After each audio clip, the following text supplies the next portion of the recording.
e de paz, que ao despertar de um novo homem nos induz. Te conclama, irmão, de última hora, a ingressar nesta seara de luz. Te conclama, irmão, de última hora, é agora. Bem, meus queridos irmãos, queridas irmãs, que Jesus nos abençoe. Prazer estar com vocês nas comemorações dos 95 anos de aniversário aqui da casa, que é um tempo realmente muito significativo, quando nós lembramos dos pioneiros, numa época não tão fácil, para criar um centro espírita e mantê-lo. Mas aqui está a casa, mostrando que realmente a doutrina espírita vai vencendo os obstáculos do egoísmo, do materialismo, da indiferença, que ainda nos caracteriza em parte, e vai nos espiritualizando, pouco a pouco, embora, quando nós estamos aqui presenciando o mundo atual, muitos tenham dúvidas quanto a esse progresso e de que o Brasil, de que o mundo efetivamente será melhor. Mas é preciso lembrar, à luz do Espiritismo, que todos nós somos espíritos imortais e que existe a reencarnação, que significa então que nós vamos fazendo o nosso progresso paulatinamente de encarnação em encarnação, mais os estágios no mundo espiritual. Então nós somos os construtores de nós mesmos e do mundo, da sociedade humana em que nós estamos inseridos. Já não fomos tão bons no passado, estamos medianos hoje, mas a tendência é estarmos melhor ainda amanhã. É a lei do progresso, é a lei de evolução. Então, com o Espiritismo, nós temos aquela certeza que sim, nós vamos ter um mundo melhor, sim, nesse amanhã. Claro que esse amanhã não tem uma data prevista, porque depende do uso que fazemos do nosso livre-arbítrio, a liberdade de escolhas que nós temos. Mas se tivermos uma força de vontade mais firme no querer se espiritualizar, nós chegaremos lá. É o tema de hoje. Falarmos então do Espiritismo e a renovação moral do homem. Porque essa é a grande tese da nossa doutrina. Ou seja, nós só conseguiremos efetivamente melhorar o mundo se nos melhorarmos. E essa melhora não é do ponto de vista material, e sim do ponto de vista moral. Os Espíritos Superiores, em O Livro dos Espíritos, obra básica da doutrina, que nos foi trazido por Allan Kardec, são muito claros. As questões de ordem material, de uma forma geral, elas já estão planejadas, delineadas, antes de reencarnarmos, no famoso planejamento reencarnatório. Claro que nós temos o livre-arbítrio, e vamos aí fazendo o nosso caminho. Mas as coisas materiais já estão mais ou menos planejadas, porque nós tomamos decisões no mundo espiritual, que vamos enveredar por aqui, que vamos tentar desenvolver a profissão X, são questões de ordem material. Mas as questões de ordem moral, elas estão intrinsecamente ligadas ao livre-arbítrio. Ser bom ou mal, ser honesto ou corrupto, isso não está programado. Somos nós que vamos desenvolvendo isso aqui nesta encarnação, na medida em que trabalhamos o nosso caráter e o desenvolvimento do nosso senso moral. Por isso, então, que as questões de ordem moral são muito mais importantes do que as questões de ordem financeira, de ordem cultural, de ordem política e assim por diante. Porque tudo está atrelado ao desenvolvimento do nosso senso moral, à formação do nosso caráter. Bom, qual é, então, a influência que o Espiritismo tem sobre isso? O que o Espiritismo tem nos propiciado e o que podemos fazer, então, com ele? Essas são as perguntas que nós vamos, então, tentar responder. Vamos, então, perceber que na atualidade nós estamos vivenciando uma evolução tecnológica muito grande. Hoje em dia não dá mais para viver sem o celular, embora ninguém tenha que ficar escravo dele, dependente dele. Mas é uma verdade. Hoje, o nosso celular é um computador, não é nem um mini computador, ele é um computador quase que completo, com acesso à internet. Então, olha que beleza. Nós estamos conversando antes de entrarmos aqui no salão, e alguns companheiros estavam lembrando da nossa atividade na Rádio Rio de Janeiro, a emissora da Fraternidade, que é uma emissora espírita, 24 horas no ar, e falaram, olha, mas não tem problema, acesse a Rádio Rio de Janeiro pelo celular, via internet. Hoje não é mais segredo isso. Seja através de um aplicativo ou direto no endereço do site da emissora, você ouve e assiste os programas que são levados ao ar ao vivo. Pelo celular, onde você estiver, basta ter a conexão com a internet sem nenhum problema.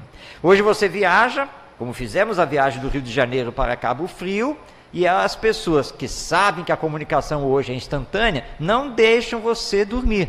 Porque lá pelo Zap já ficam enviando coisas, né, e pedindo isso e pedindo aquilo.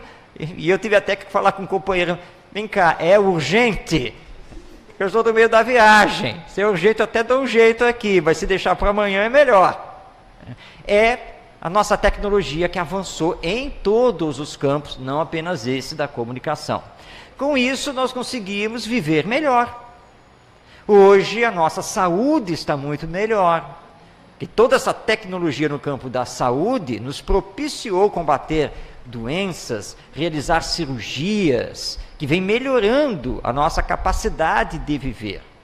Mas, apesar de toda essa evolução, nós ainda vivemos com diferenças sociais. Ainda temos a pobreza, temos a miséria, ainda temos a discriminação. Isso ainda caracteriza a nossa sociedade, não apenas brasileira, mas do mundo, de uma forma geral. Então, a evolução tecnológica não atingiu essa questão que é de ordem moral. Nós também temos gravíssimos problemas nas diferenças econômicas. Os ricos, os pobres, e os que estão no meio da escala. E hoje nós temos aí grandes empreendedores que detêm fortunas inimagináveis, coisas de bilhões de dólares, uma única pessoa. Enquanto nós temos países espalhados aí pelo mundo, onde nós encontramos parcelas significativas da população abaixo da linha da pobreza, ou seja, vivendo na miséria e praticamente na miséria absoluta. Então nós temos disparidades econômicas gravíssimas ainda, também não só no Brasil, mas pelo mundo. E ainda vivemos violência, muita violência. A violência é essa que nós conhecemos pela mídia e também do nosso dia a dia, que nos violenta fisicamente, mas também a violência moral, psicológica, emocional, que vai nos atingindo. Então nós não conseguimos resolver isso também.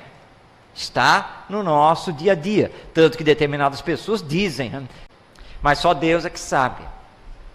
E aí nós vamos seguindo. Bom, como só Deus é que sabe, é melhor não nos preocuparmos muito com isso. Deixa a morte para lá e vamos seguir. Aliás, nós estivemos com a nossa queridíssima Sueli Caldas Schubert, grande amiga, grande companheira do movimento espírita, escritora, palestrante, e nós nos encontramos em São José dos Campos, em São Paulo, para um evento, e a Sueli já está lá com uma bengala, tá aquela coisa, né? Estava sozinha no hotel. Aí o companheiro que estava conosco disse, mas Sueli, você precisa viajar com uma acompanhante, não pode mais ficar assim, sozinha desse jeito. Ela olhou, sorriu e falou assim, meu filho, olha só, qual é o problema? Está com acompanhante ou sem acompanhante? Porque para morrer, você morre em qualquer lugar.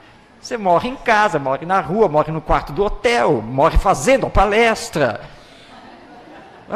E eu agora vou dar trabalho para aqueles que me convidam, para ter que pagar um acompanhante. E eu viajo. Viajo, recebo os auxílios, eu estou pronta. Quando Deus me chamar, eu vou, não tem problema. Aí fomos para o evento. Aí tinha que andar, né, até o auditório do evento. Ela olhou assim a distância. E o meu problema não é exatamente subir escada, mas justamente essas distâncias, né, para percorrer. Né. Então, um me pega pelo lado direito, outro pelo lado esquerdo e vamos embora. E aí nós fomos dando risada com ela e vendo, mas que situação, né? Mas ela é espírita. Ela conhece a realidade. Não está preocupada com isso. Vamos vivendo. E como mesmo ela disse, enquanto Deus me permitir, eu estarei aceitando aí os convites. Só tem um detalhe, em pé não dá mais, tem que ser sentada. Ok, e assim nós vamos indo. E vamos tocando. Ela vai desencarnar? Vai. Eu vou desencarnar? Sim. Mas olha aí a nova geração aqui dessa juventude, já se preparando para começar a assumir, para começar a fazer. E aí a lei do progresso, ela vai acontecendo.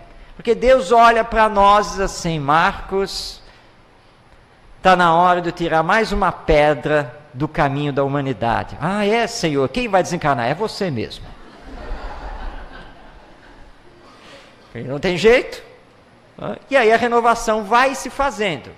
Reencarna, desencarna, e assim nós vamos indo.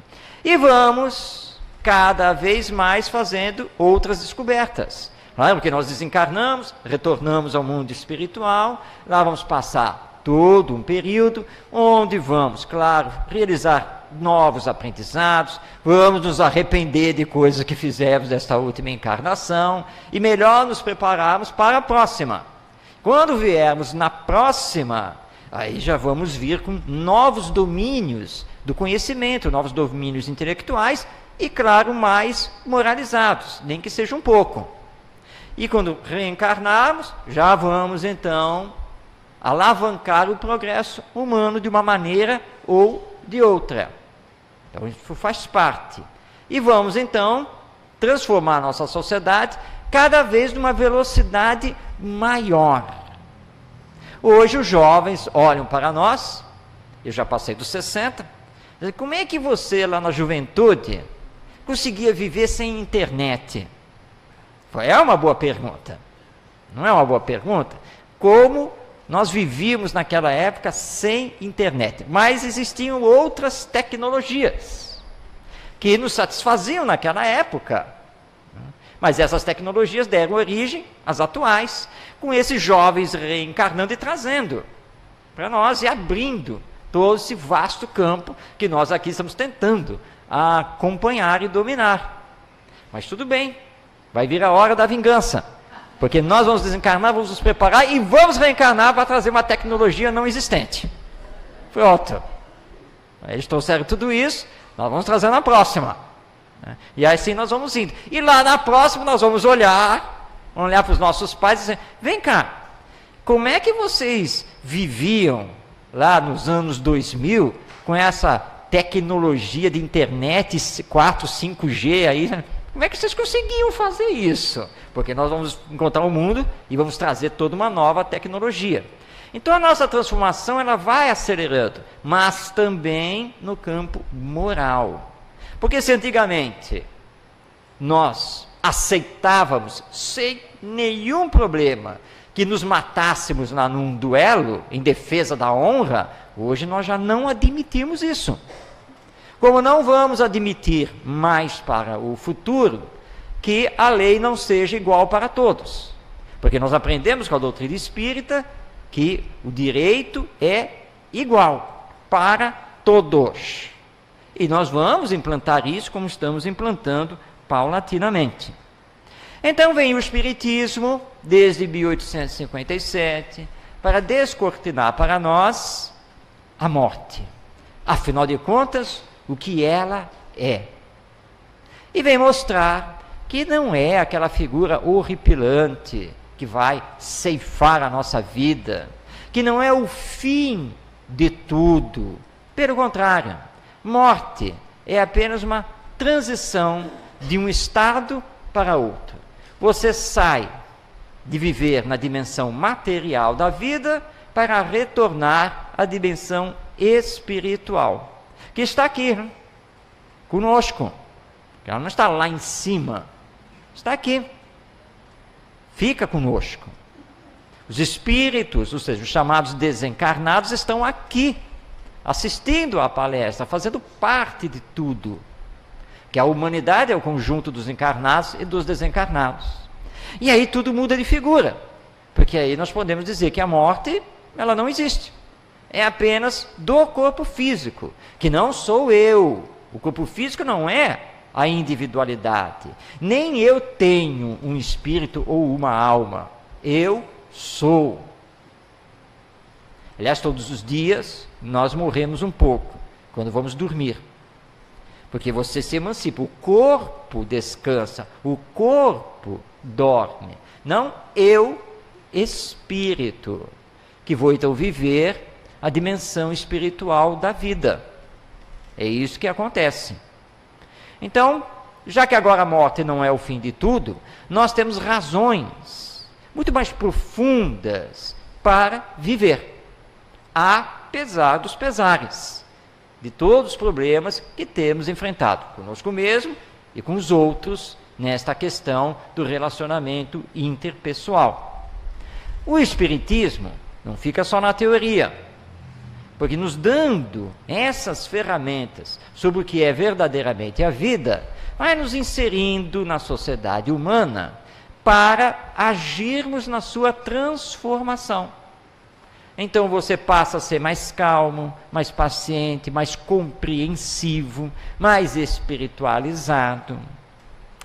Para vir para cá, nós pegamos o táxi para ir até a rodoviária, puxamos conversa com o taxista, e ele ali começou a falar algumas coisas, e nós entramos numa conversação mais espiritualizada, porque não vamos perder a oportunidade, não para doutrinar, não é para transformar ninguém em espírita, mas para falar dessa alguma coisa a mais. Nós não estamos aqui só para viver por viver, deve ter uma razão maior. E ele foi concordando. Realmente e tal. E como é bom fazer o bem, né? Quando nós vemos essas pessoas assim, tão necessitadas. E ele foi lá concordando. Quando nós chegamos, ele já estava um pouquinho mais espiritualizado, ele já estava pensando em alguma coisa a mais. Porque essa é a nossa ação no mundo, com a mensagem espírita, irmos influenciando os outros para a moralização e a espiritualização.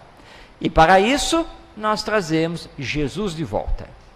Porque uma das bases do Espiritismo é Jesus, o Evangelho, os ensinos morais do Mestre, o nosso governador espiritual. E aí nós vamos compreendendo efetivamente o Evangelho e a sua aplicação. Em boa hora, a Federação Espírita Brasileira lançou a ideia de criarmos nas casas espíritas os núcleos de estudo do Evangelho. E como é enriquecedor acompanhar Mateus, Marcos, Lucas e João, mas através da visão espírita. Nós temos na nossa casa, lá no Rio, o núcleo montado. E realmente é um aprendizado enorme. E aí nós vamos vendo como as lições de Jesus são atuais, como elas podem efetivamente ser aplicadas. E como o Espiritismo, com a imortalidade da alma, a reencarnação, com a visão do Deus justo e bom, com a lei da evolução, esclarece aquelas parábolas e vários dos ensinos de Jesus. E a nossa base é o Evangelho, e a base do Evangelho é o amor ao próximo. Então o espírita tem que se esforçar em amar o seu próximo, seja ele quem for. Mesmo aquele que nos dá muita dor de cabeça e vive pisando no nosso pé. Porque amar os que nos amam é fácil, e Jesus já fez essa advertência naquela época. Se você vai amar só os que lhe amam, que diferença você está fazendo no mundo? Porque isso qualquer um faz, não precisa nem conhecer o Evangelho, mas é preciso amar o inimigo, é preciso amar aquele que lhe dá problema, que ele dá dor de cabeça. Esse tem que ser o esforço, porque todos nós somos irmãos, somos filhos de Deus. E aí então vem mais uma coisinha que a doutrina espírita nos traz, que é a chamada comunicabilidade, ou a mediunidade, que é aqueles que estão na dimensão espiritual da vida, podem se comunicar conosco aqui, que estamos na dimensão material. Há uma ponte que liga as duas dimensões através da mediunidade. E aí nós vamos receber então bons conselhos, advertências, e vamos descobrir que os nossos entes queridos, os nossos amigos do coração, eles continuam vivos e continuam a nos amar. E nós continuamos a amá-los. E podemos sim estar com eles e eles conosco. O que muda completamente o quadro da nossa existência. Nesta sexta-feira, na reunião do nosso grupo, quando a reunião terminou, a companheira veio conversar. Marcos, porque tem o meu vizinho, e ele tem vidência, né? Ele não é muito de frequentar o centro espírita, mas ele tem vidência. Então ele veio conversar comigo para dizer que ele tinha visto um espírito no corredor lá que dá acesso à minha casa. E me descreveu esse espírito, que era de uma senhora, que usava um coque, assim, e que eu liguei ou com a minha avó ou com a minha bisavó, pela descrição que ele fez. Deve ser um espírito ou outros, né, que devem estar ainda muito presos aqui à matéria. Talvez, mas talvez não, porque pode ser o ente querido, por exemplo, a sua bisavó, que você não chegou a conhecer, mas que muito lhe ama, e que tem autorização de visitar, de estar ali no ambiente, naquele momento. Ele descreveu mais alguma coisa? Não, parecia ser um espírito bom e que tinha uma certa luz. Então, não está preso às questões materiais. Veio visitar e você só tem que agradecer a isso. Continua fazendo suas orações, o seu culto do evangelho no lar e a seguir em frente. Porque, de qualquer maneira, os espíritos que ainda estão presos à matéria e que, porventura, entrem lá na nossa casa, vão receber essas nossas orações, vão receber o evangelho. E é isso que importa. Não tem que ficar preocupado com isso. É seguir em frente. A oração é muito importante e, claro, a sua conduta. E os espíritos, às vezes, se ligam mesmo conosco. Quantos espíritos que estão aí, né? Nossos companheiros e companheiras que desencarnaram e sem saber a realidade exata dessa vida após a morte, estão por aí e se ligam a nós. E de repente vão lá nos acompanhar. Viu um quadro espiritual meio interessante e nos acompanha. E está ótimo, porque nos acompanhou e teve que entrar aqui. E vai ser esclarecido. Nós não temos que ficar muito preocupados com isso. É uma questão de sintonizar com Jesus, usar a oração e, claro, praticar o bem. Porque precisamos nos esforçar para dar os bons exemplos. É isso que nós temos que fazer.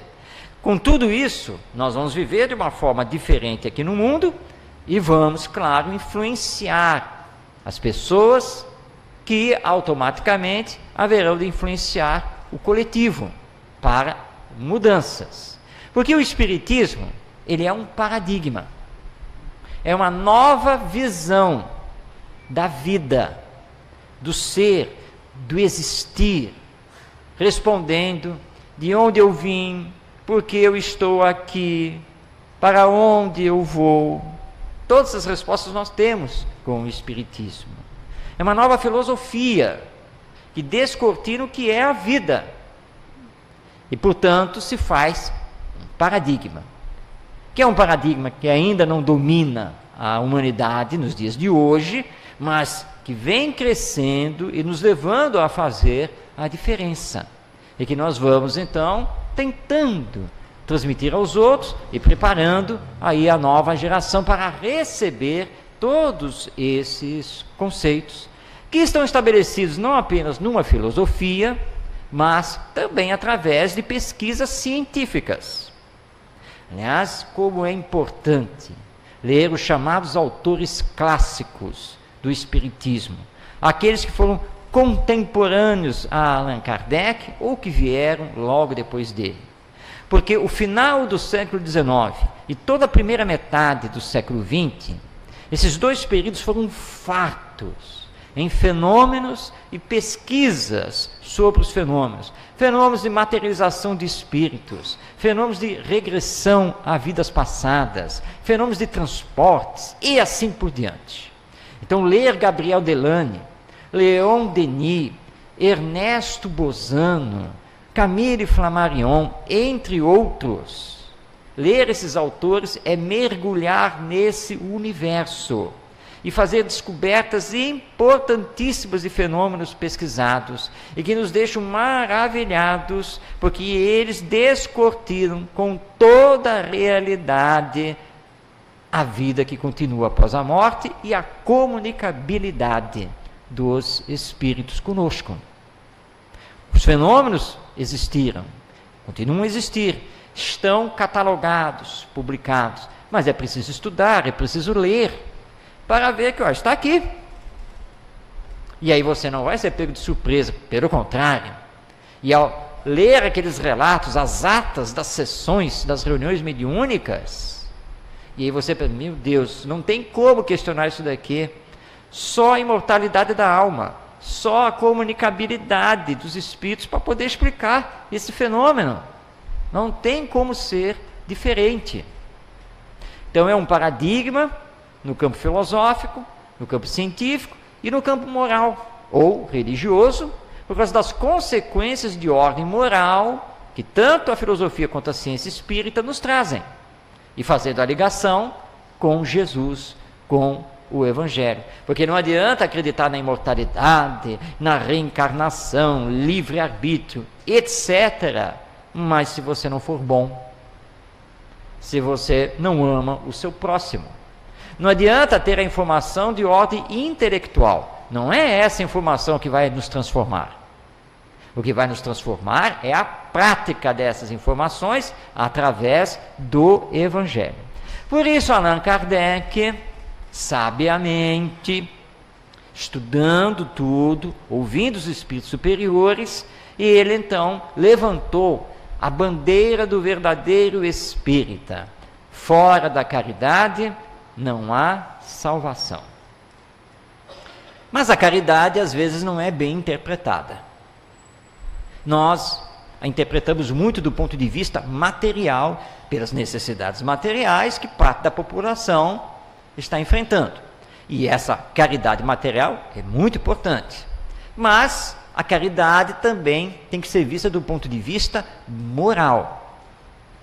Socorrer o próximo com uma bolsa de alimentos é importante, é meritório, mas dar uma boa palavra, levantar o ânimo, dar o ombro amigo, isso é mais importante ainda. Ensinar a pescar, para que ele possa sair daquela condição, também é muito importante. É a caridade de ordem moral, em que você não tirou o dinheiro do bolso, mas você esteve presente, evitou um suicídio, evitou um aborto.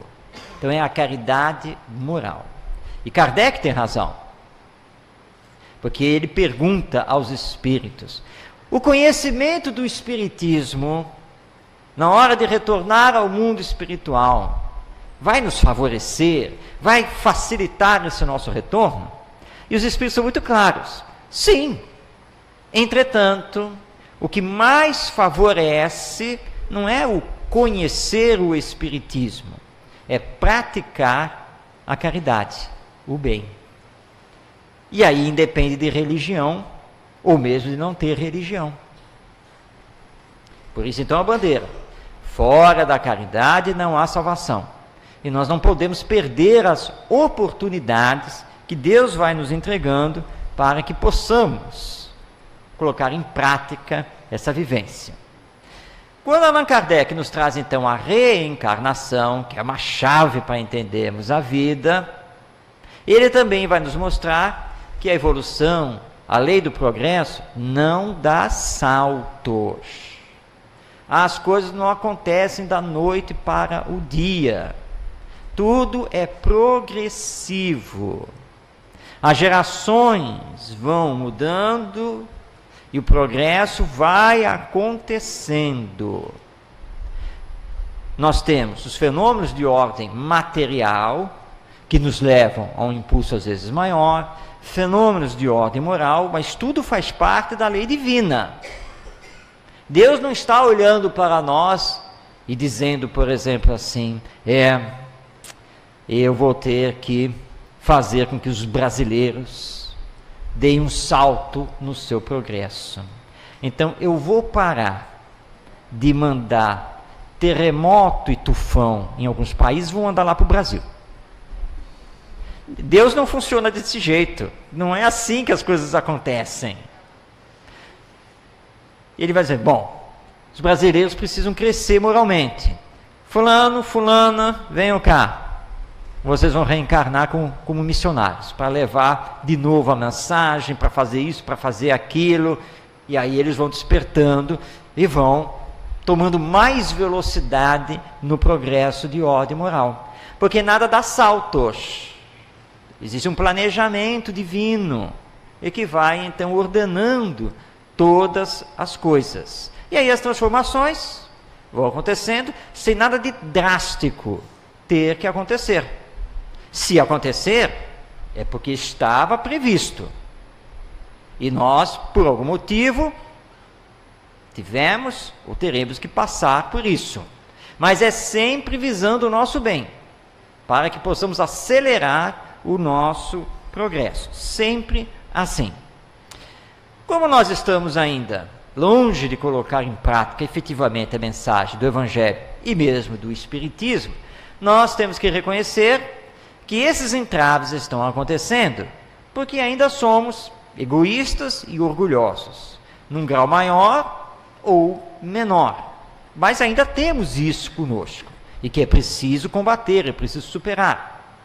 Precisamos também trabalhar os chamados vícios morais, que estão ligados ao egoísmo e ao orgulho.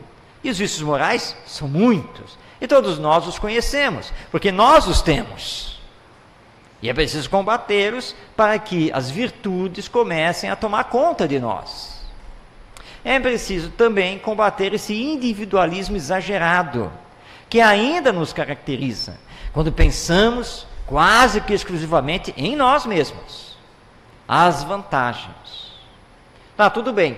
Vocês querem que eu fale aí em Cabo Frio. Eu ganho o que com isso? Coitado de mim se pensasse desse jeito. Mas o individualismo nos leva a isso.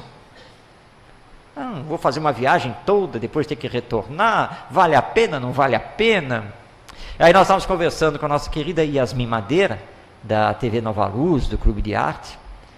E ela nos havia convidado para gravar um programa de TV, e nós fomos. E lá no Rio de Janeiro, chegar no estúdio da TV Nova Luz é uma viagem. Uma coisa assim, olha, acho que é mais longe do que vir para Cabo Frio. E com aquele trânsito. Lá nós fomos. E aí fomos almoçar. E ela lembrou o Divaldo Franco. Ai, Marcos, o nosso Divaldo, né, que coisa, mais de 90 anos, e continua aí viajando e fazendo suas palestras. Aí eu me senti pequenininho, porque eu vou confessar, eu tinha pensado mesmo, meu Deus do céu, e a TV Nova Luz, vou ter que atravessar a cidade, eu vou levar não sei quanto tempo, e tal. Aí ela lembrou o Divaldo, eu falei, realmente quem sou eu? Eu tenho mais é que ir mesmo. Não importa, porque se o Divaldo, com 91 anos, continua a viajar o mundo, quem sou eu, que só tenho 62 para não fazer isso? Então vamos. E o pior é que o Divaldo confessou que ele tem problema de hernia de disco e de coluna, igualzinho. Então, já não tenho mais essa desculpa também. E aí você vai se trabalhando, para pensar nos outros, não simplesmente em você. Então temos que combater esse individualismo e o materialismo.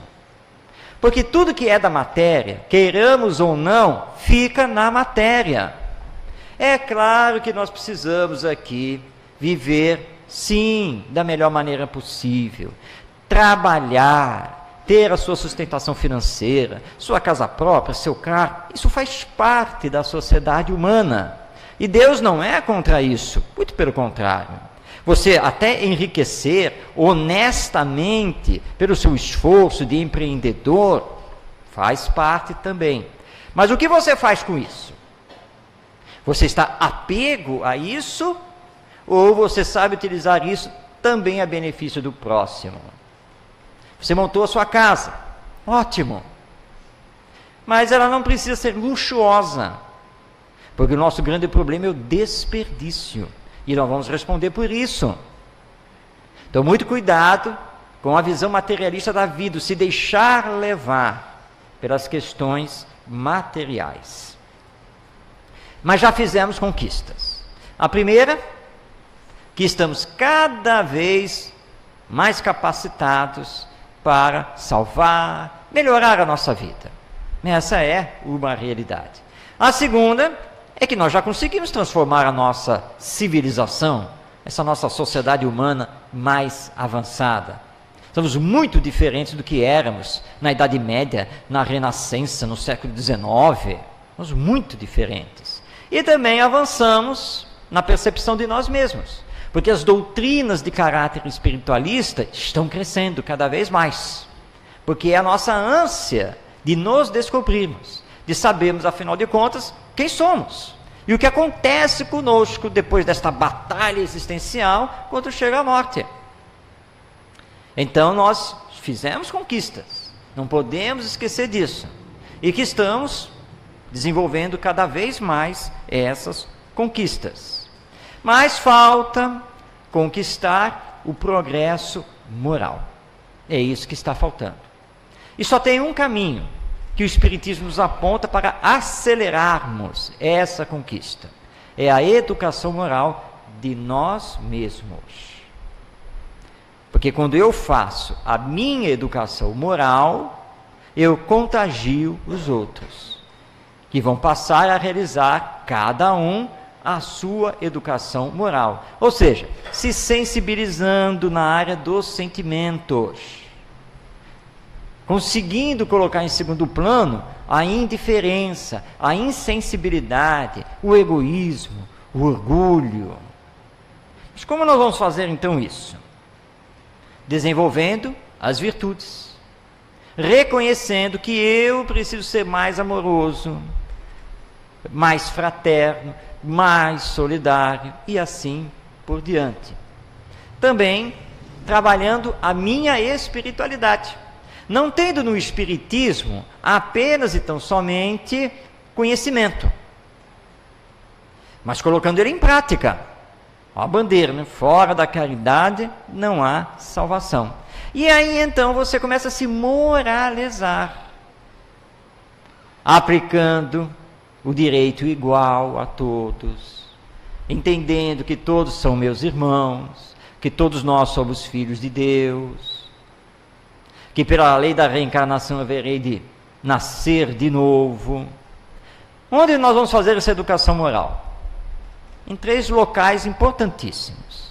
O lar, que é a família, a célula básica da sociedade, onde recebemos as novas gerações para educar, e vamos tratar de fazer a educação moral. Na escola, que na verdade não existe apenas para instruir, apenas para passar conteúdos curriculares.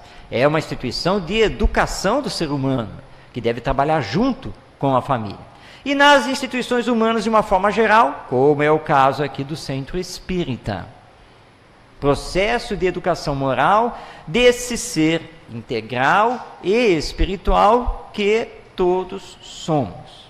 Realizando isso, que tem que ser feito, obviamente, em todos os momentos, em todas as circunstâncias, nós vamos então alavancar a renovação moral do homem, do ser humano, de todos nós. E quando nós, individualmente, crescemos no campo moral, automaticamente nós transformamos a humanidade, o coletivo, a sociedade em que estamos inseridos. Essa é a grande contribuição do Espiritismo, que liberta as consciências, que traz para nós essa realidade daquilo que nós somos, o que estamos fazendo aqui, o que devemos fazer, para onde vamos, e que sempre respondemos perante Deus por aquilo que fazemos, que é a lei de causa e efeito, a lei das consequências. Mas respondemos no aqui e agora, não simplesmente no depois da morte, porque existem causas atuais e causas anteriores, aquelas que estão ligadas a existências passadas e aquelas do aqui e agora, no uso do nosso livre-arbítrio. E aí o Espiritismo derruba, ele acaba com a visão mística da vida. O espírita não é um místico, muito pelo contrário. O espírita tem fé raciocinada, não sai aceitando qualquer coisa. E é por isso que nós não temos imagens, não temos incensos, velas, roupas especiais, nada disso. Porque entendemos que não é isso que nos faz, nem a própria existência humana. Mas é o pensar consciente, é o se moralizar, o se espiritualizar, é o se elevar acima das questões apenas e tão somente de ordem moral. E aí nós vamos entender que Deus é o Pai, justo e bom, misericordioso e sábio, e que nada nos acontece por acaso. E que o progresso da humanidade não depende dele, depende de nós. E ele confia em todos nós, porque nós somos seus filhos. Qual é o pai que não vai confiar no seu filho? Por isso que ele nos deu a bênção da reencarnação, sim, para que nós possamos continuar o nosso progresso e irmos mudando a nossa sociedade e fazendo a sua renovação moral. A crise de valores, ela vai passar, como já passou em outras épocas, como as teremos ainda para frente. Mas ela faz parte, para termos novas conquistas, mais profundas, mais altas, e assim nós vamos indo. E temos aquela confiança que na próxima existência corporal, voltando aqui ao tema da morte, porque vamos retornar ao mundo espiritual, mas depois vamos reencarnar, ou seja, teremos a necessidade de nascer de novo, nós temos a certeza, não é a esperança, nós temos a certeza que na próxima existência corporal nossa, o mundo estará assim muito melhor do que quando nós o deixamos. Porque semeamos e vamos colher lá na frente. É somente isso. Então, se semearmos coisas boas, nós vamos receber lá na frente, quando compormos novamente a nova geração humana. E quando retornarmos à dimensão espiritual, é a mesma coisa. A boa semeadura vai nos trazer paz e felicidade do mundo espiritual, sem nos isentar de continuarmos a trabalhar, de continuarmos a aprender, de continuarmos a progredir. É sempre assim. Então a regeneração moral da humanidade está nas nossas mãos. É isso que o Espiritismo vem nos mostrar. Quanto mais nós nos aplicarmos na educação moral nossa e das novas gerações, maior progresso moral nós iremos realizar, acelerando esse processo de sair do mundo de expiações e provas para o mundo de regeneração e depois para o mundo feliz. E quem quiser estudar isso, é só pegar o Evangelho segundo o Espiritismo, lá no seu capítulo 3, e vai conhecer essa questão fantástica da lei da evolução, que é o progresso dos próprios mundos, na medida em que nós, os seus habitantes, também, então, progredimos. Vamos deixar a todos, para quem ainda não conhece a Rádio Rio de Janeiro, aí o site, basta acessar no celular, pode acessar direto, via internet, e depois é só clicar lá em assistir ou ouvir, e vai ficar acompanhando essa emissora espírita, que está no ar já há 46 anos, levando o espiritismo para o Brasil e o mundo, e que precisa muito do nosso apoio para se manter. Nós trouxemos vários livros de nossa autoria, que estão lá na frente. Nós estamos fazendo o lançamento de 2 livros, que é o Superando Aflições e o Escola do Sentimento, alguns que estão sendo reeditados também. E aqueles que quiserem conhecer os livros, quiserem conversar, nós estaremos lá para a atender com bastante alegria, porque essa interação é que nos move, essa interação é que nos fortalece. Agradeçamos a Deus, nosso Pai, e a Jesus, nosso Mestre, aos bons espíritos, por esta abençoada oportunidade de, nesta encarnação, termos tido esta felicidade de encontrarmos o Espiritismo, de entendermos a vida num outro prisma, numa nova visão. Não importa como seja a nossa existência, os problemas, as dificuldades, as alegrias, as tristezas, não importa. Nós temos é que agradecer. E como nós sabemos o que nos aguarda no dia de amanhã, simplesmente continuemos a viver, a semear o bem e o amor ao próximo. Vamos seguindo em frente, porque o nosso destino é a glória da perfeição, de chegarmos a espíritos puros. E novamente, isso não é uma esperança, é uma crença, porque foi para isso que fomos criados. Avancemos para chegarmos mais rapidamente a esse alvo. Deus nos abençoe e paz em todos os corações.